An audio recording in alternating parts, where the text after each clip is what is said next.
You're listening to the Retro Mo Podcast. I'm your host, Mo, and I love to play and review old video games and a few new games too. If you prefer to read instead of listen, check out my written reviews at retromo.substack.com. In this episode, I'll be sharing my experience with Kirby's Adventure for the Nintendo Entertainment System, released in 1993. I've scored it 8 out of 10. A great game. A swan song classic for the NES. The birth of copy abilities. My first Kirby game was Kirby Superstar for the SNES, which I still consider to be the pinnacle of the series. So I was worried what kind of experience I'd have playing through Kirby's Adventure. It's an NES game, right? It will be primitive and dull and frustratingly wonky, like some of the other NES games I've played.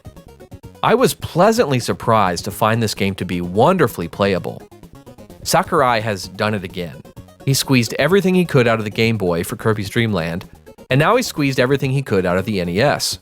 This is easily one of the smoothest action platformers on the console. The visuals look fantastic.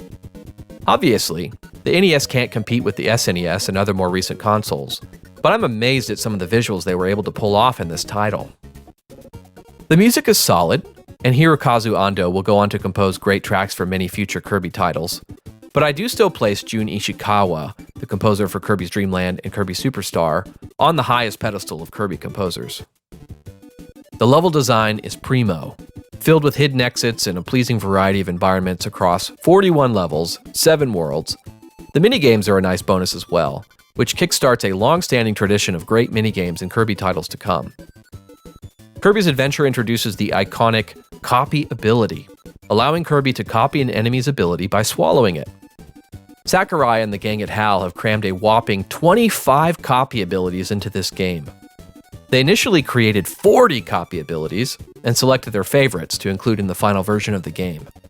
Even though not all abilities are particularly complex, this is still a very ambitious feat for an NES game.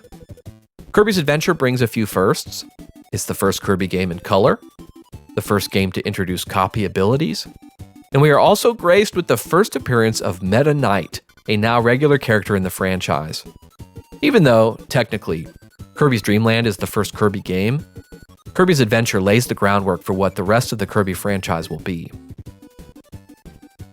Thanks for listening to the Retro Mo Podcast. As always, I do my best to keep all of my content spoiler-free and rated E for everyone. If you find this podcast enjoyable or helpful, tell a friend and consider giving a 5-star review on your favorite podcast app. If you have questions or comments, you can send an email to retromopodcast@gmail.com. Thanks for listening.